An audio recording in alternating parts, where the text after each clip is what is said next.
নমস্কার। আজ আমি বাটা মশলা দিয়ে মাছের ঝালের রেসিপি নিয়ে চলে এসেছি। এটা হচ্ছে গরম ভাতের সাথে খুব অপূর্ব টেস্টি একটা রেসিপি। কিভাবে তৈরি করেছি সেটাই দেখুন। আমি এখানে মাছ নিয়েছি, মাছটাকে ভালোভাবে পরিষ্কার করে ধুয়ে নিয়েছি। আমি মুড়ো লেজা কিছুই ফেলিনি, সব নিয়ে নিয়েছি। এবার নুন হলুদ মাখিয়ে এটাকে জল ঝরাতে দিচ্ছি। প্রায় আধ ঘন্টা মতন এটাকে জল ঝরাতে দিচ্ছি, আর নুন হলুদটা ভালোভাবে মাখিয়ে নিচ্ছি। এবার দেখুন অন্যদিকে আমি মশলাটাকে রেডি করে নেব। প্রথমে পেঁয়াজটাকে আমি কুচিয়ে নিচ্ছি। পেঁয়াজটাকে একদম দুটো পেঁয়াজ দিচ্ছি, আমি দুটো পেঁয়াজকে আমি একদম সরু সরু করে কুচিয়ে নিচ্ছি এখানে। এই সময় বলে দিই, আমি আছি প্রতিমা ইউনিক রান্নাঘরে। প্রতিমা ইউনিক রান্নাঘরের পক্ষ থেকে সবাইকে জানাই আন্তরিক শুভেচ্ছা। এবার দেখুন পেঁয়াজটা আমার কুচনো হয়ে গেছে। আমি একটা অন্য পাত্রের মধ্যে ঢেলে নিচ্ছি। এটা নিয়ে আমার দুটো পেঁয়াজ কুচনো হয়ে গেল। আমি খুব বড় পেঁয়াজ নিইনি, মাঝারি সাইজের নিয়েছি। এইবার আমি টমেটো কুচিয়ে নিচ্ছি, দুটো টমেটো, ছোটো ছোটো দুটো টমেটোকে কেটে নিচ্ছি। টমেটোটাকে কুচিয়ে নিয়ে ভালো করে টমেটোটা প্রথমে ধুয়ে নিয়েছি। ধুয়ে নিয়ে সেটাকে আমি কুচিয়ে নিচ্ছি।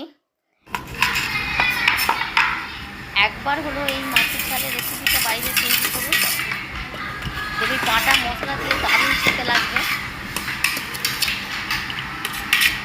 টমেটোটা আমার কুচনো হয়ে গেছে। এবার আমি ওভেনে কড়া বসিয়ে দিয়েছি, তাতে সর্ষের তেল দিয়ে দিচ্ছি আন্দাজ মতন।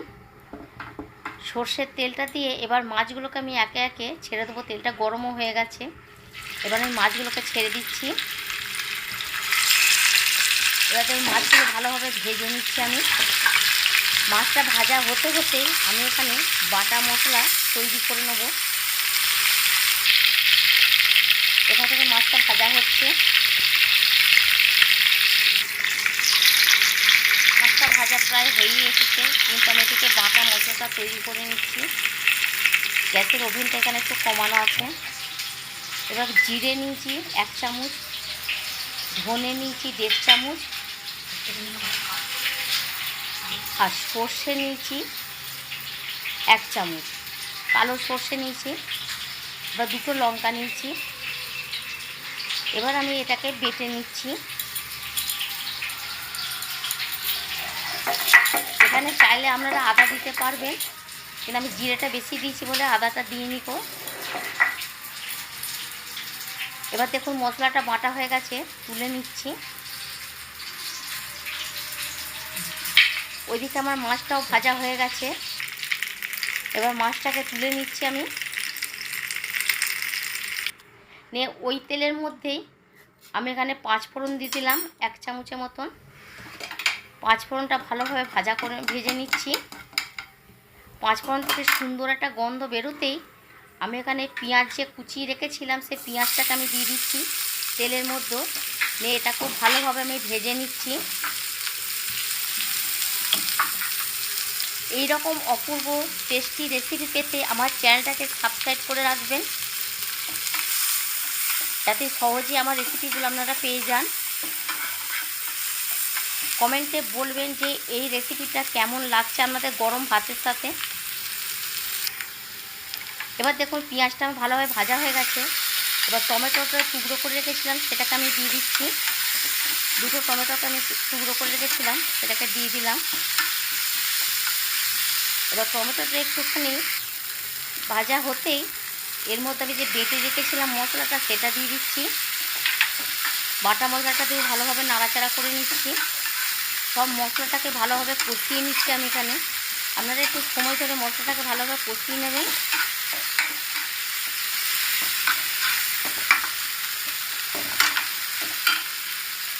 এই বাটা মশলা দিয়ে অপূর্ব টেস্টি খেতে লাগে এই মাছের ঝালের রেসিপি।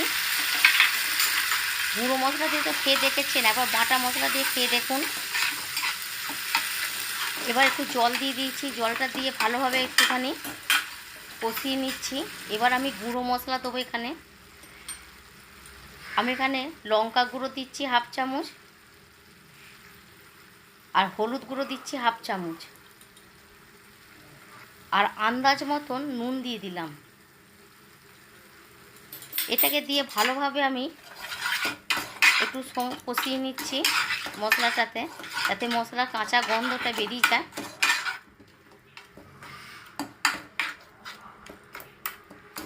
এটা রাঁধতে এমন কিছু সময় লাগে না। এবার দেখুন মশলাটা ভালোভাবে কষানো হয়ে গেছে, তেল ছেড়ে দিয়েছে। এবার এর মধ্যে আমি 2টো কাঁচা লঙ্কা দিয়ে জল দিয়ে দিলাম। আমি আর একটু জল দেবো।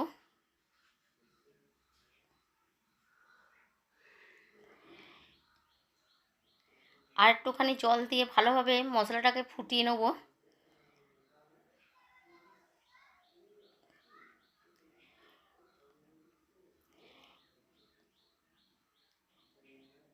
এবার দেখুন মশলাটা ফুটে উঠেছে। দেখুন মশলাটা ফুটে উঠেছে। এবার আমি একে একে মাছ যে ভেজে রেখেছিলাম সেটাকে দিয়ে দিচ্ছি।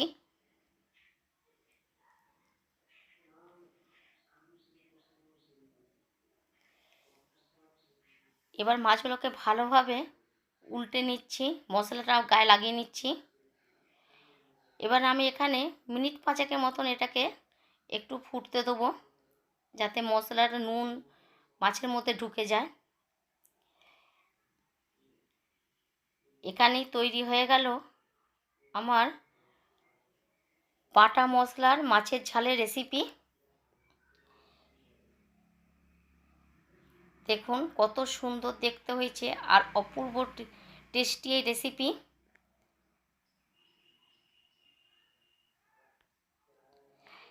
দেখুন তৈরি হয়ে গেছে। এবার আমি এটাকে পরিবেশন করছি। আমি একটা অন্য পাত্রের মধ্যে ঢেলে নিচ্ছি। দেখুন কত সুন্দর হয়েছে। দেখুন এটা গরম ভাতের সাথে দুর্দান্ত যাবে। নমস্কার।